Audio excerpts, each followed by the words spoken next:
Welcome to the Cedar Park United podcast. Today we read about Joseph deciding to marry Mary anyway, because of a message from God's angel in a dream. Worship leader Margrét Kristjansson wonders, do we know what's the right thing to do? Even if we know, maybe we're afraid. Does it take courage to do the loving thing? Part of the answer may be found in the telling of 3 stories.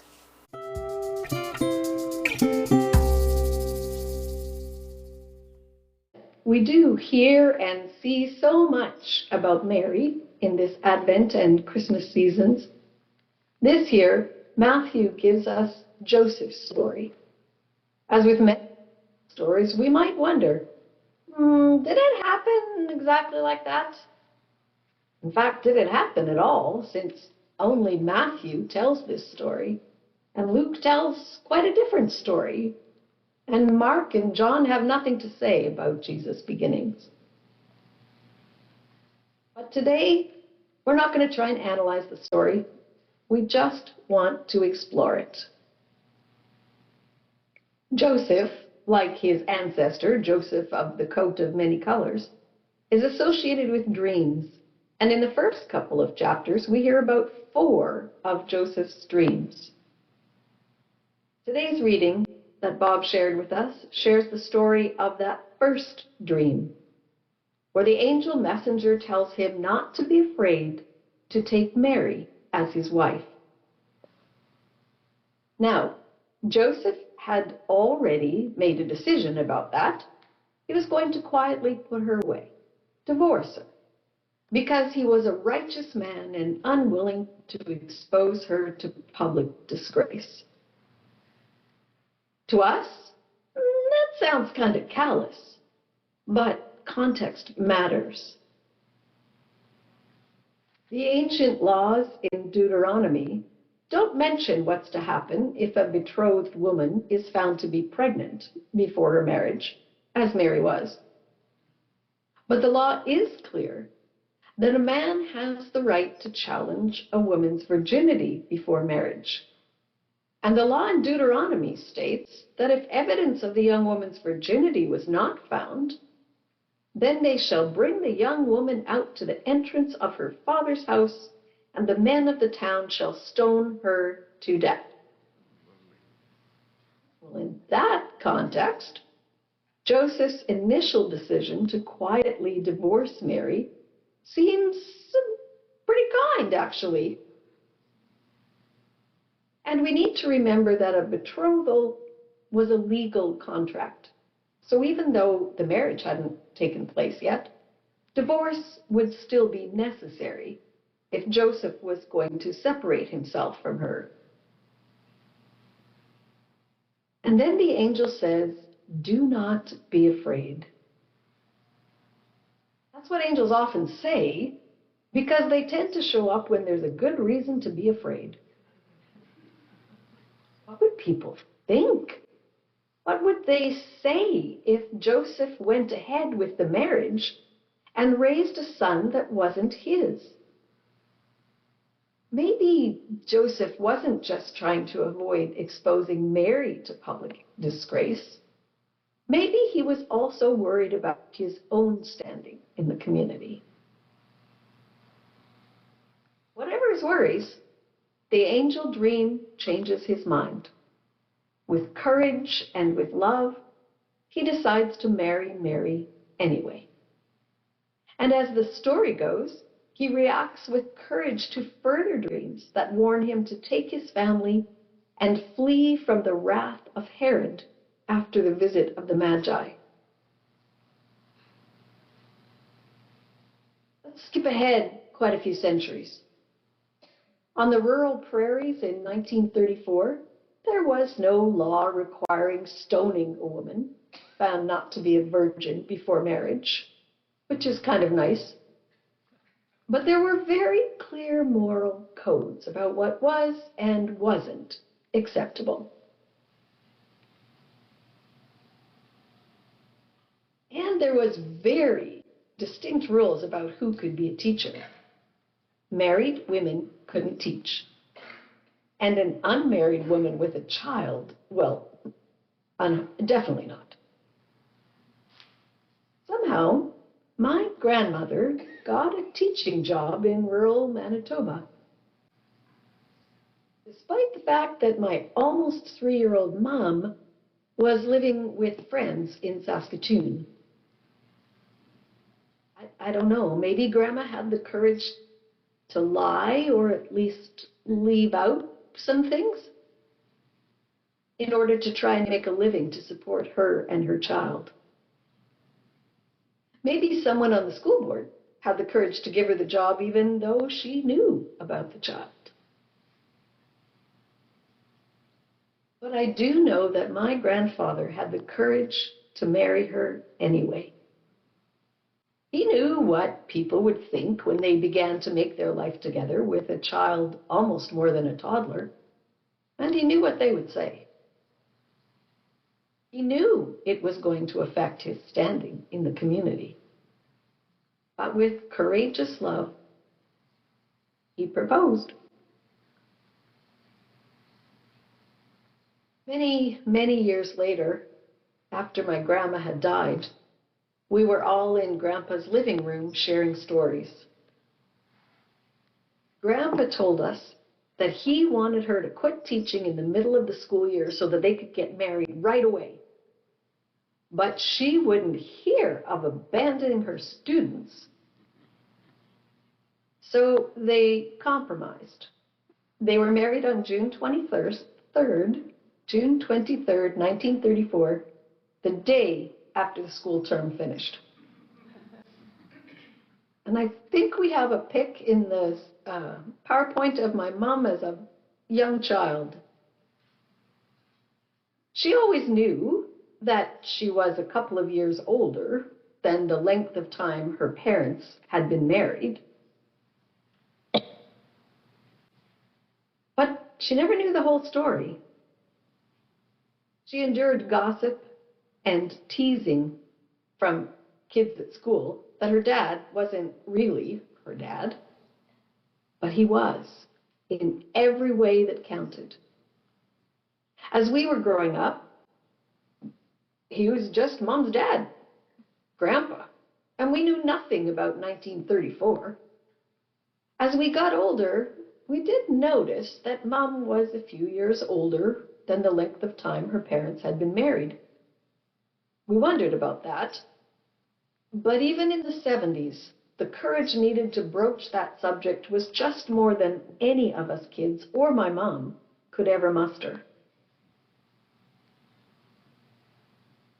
It would appear that nobody was ever going to know about the courageous love that brought this whole family into being. Until my grandmother began to develop Alzheimer's. As she realized what she was declining, she found the courage to share the story with my mom. And Mom, who had always wondered, told her children. And now my siblings and I often talk about the brave, forward-thinking, loving decision that our grandpa made all those years ago.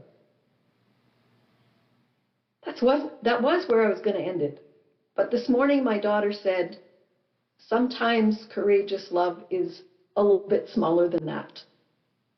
Sometimes it's just not quite as life-changing. Last night, courageous love looked like my husband coming out in the dark and windy -23 degrees Celsius night to rescue me and my daughter after car trouble. Big or small, love takes courage. So don't be afraid. Let's sing.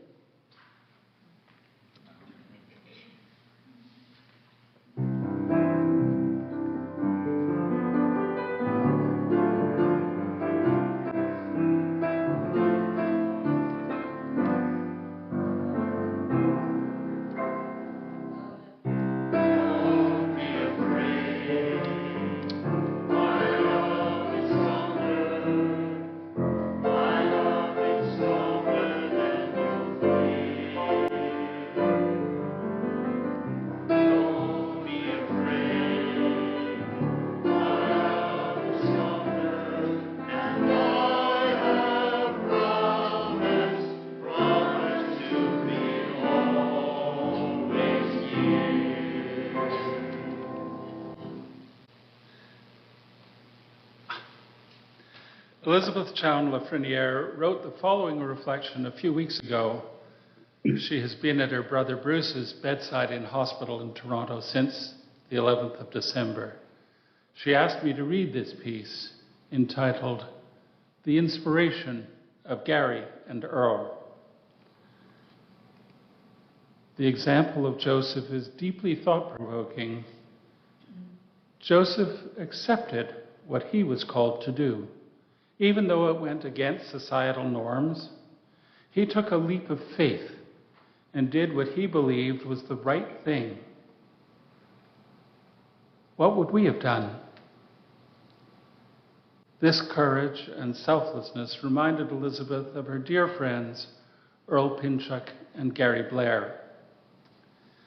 Seeing the bare, boring hospital walls while visiting a dying friend, Earl and Gary took a risk with a new idea, forming the Art for Healing Foundation.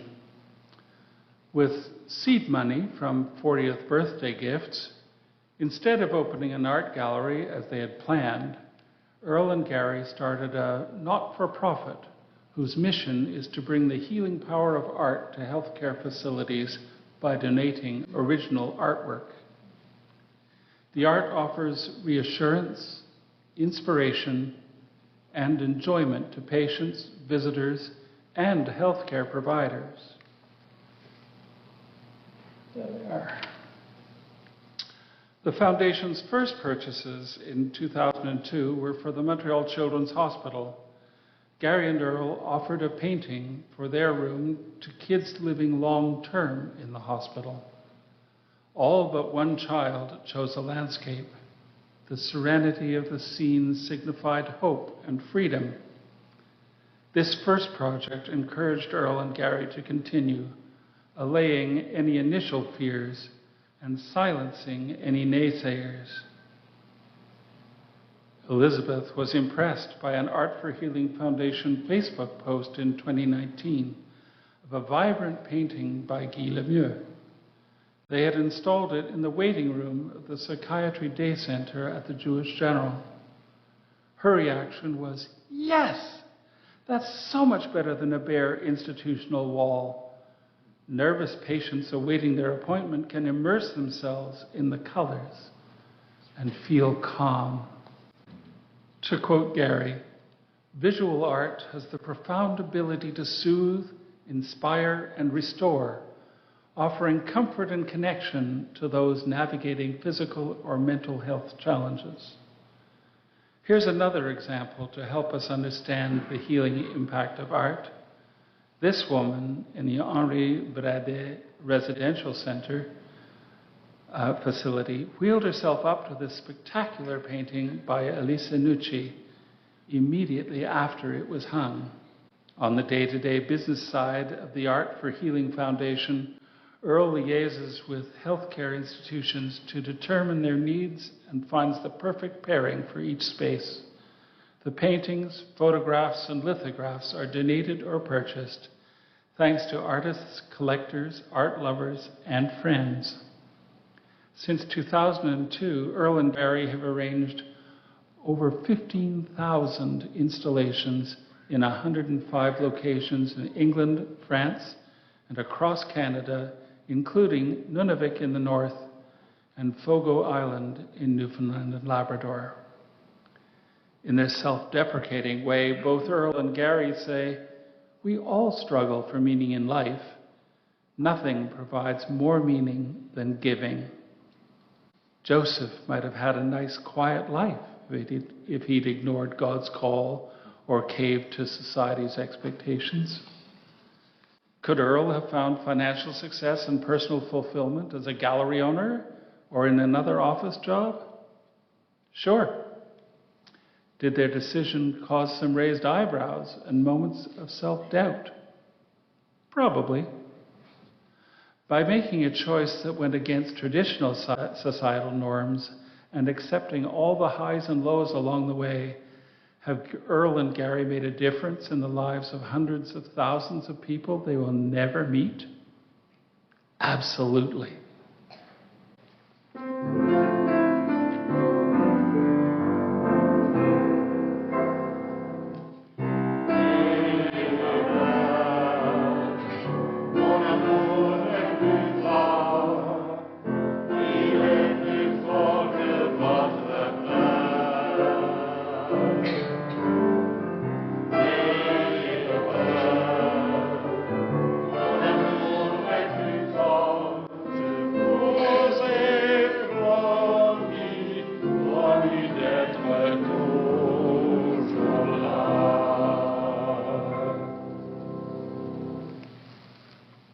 Courageous love shows up in as many ways as there are human beings.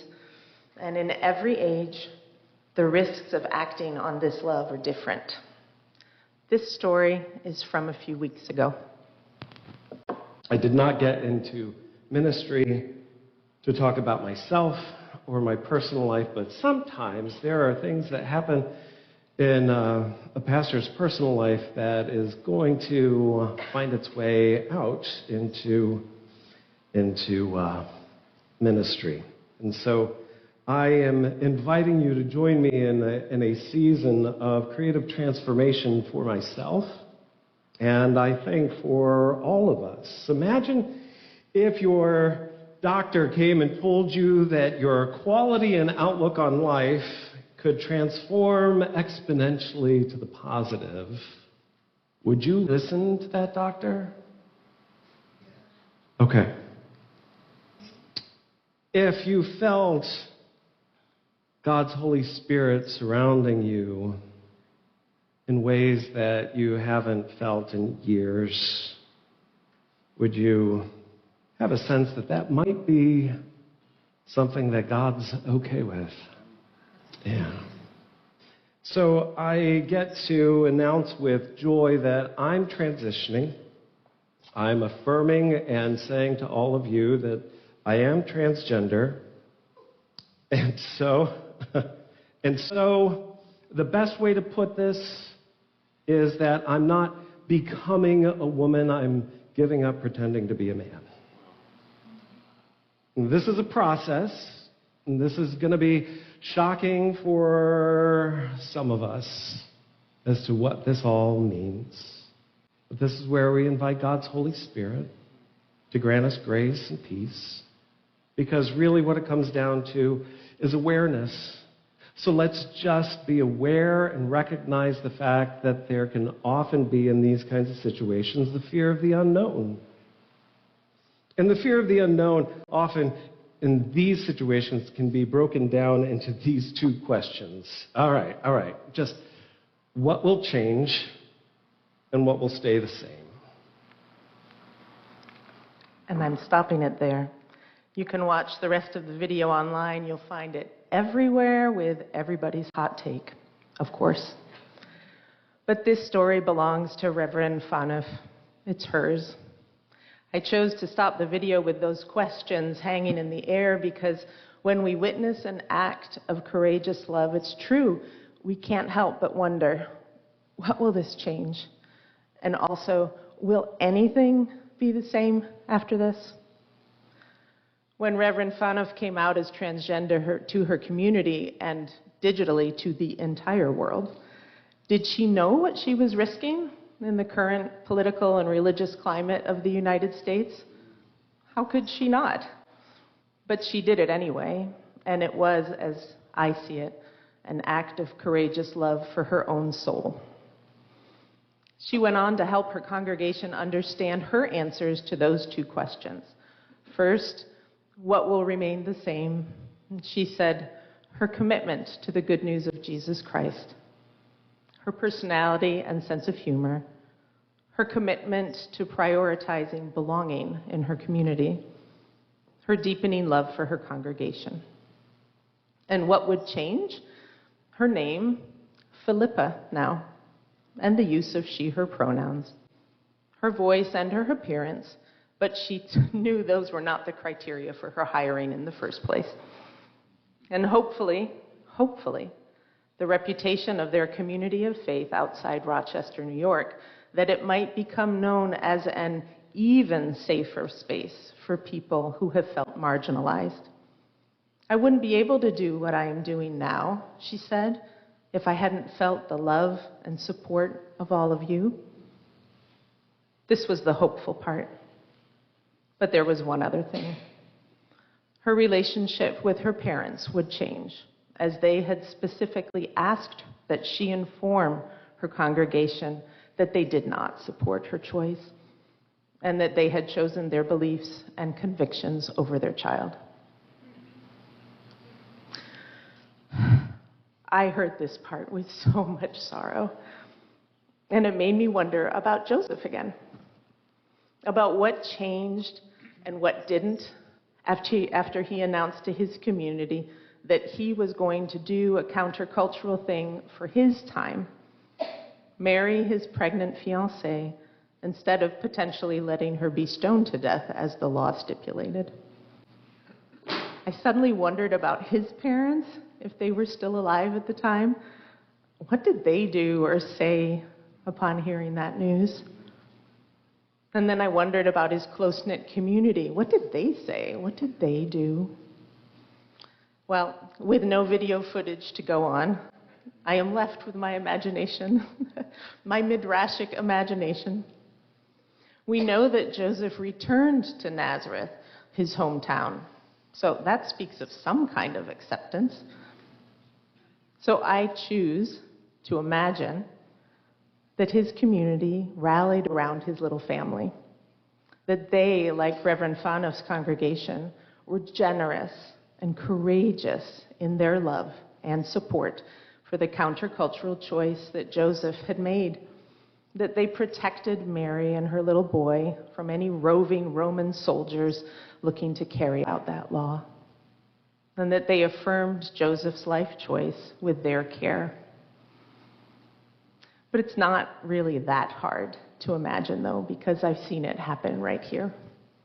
I've seen you live out your courageous love and radical welcome with beloved people in this congregation, seamlessly adapting to new names and new pronouns, generously offering your love and care through these changes. By doing that, you've helped to make our little community, too, an even safer space for people who have felt marginalized in our society, in our religious tradition, and in our neighborhood. Our rainbow flag hangs above the doors to this church building and across our digital presence to say to all potential Josephs in these mean-spirited and divisive days, we are with you. God is with you. You're not alone. There is courageous love here for you, exactly as you are. And you can count on that to stay the same. No matter what, in the words of every angel, do not be afraid.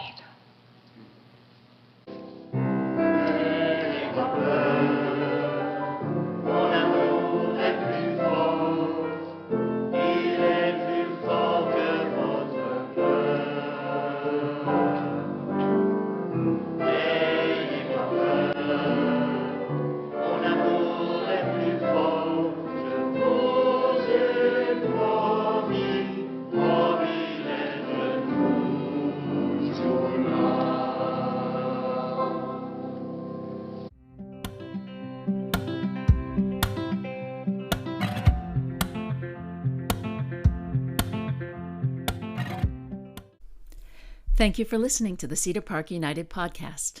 If it inspired you, or comforted you, or even ruffled your feathers in a good way, please consider leaving a positive rating or subscribing to help others find their way here too. It matters.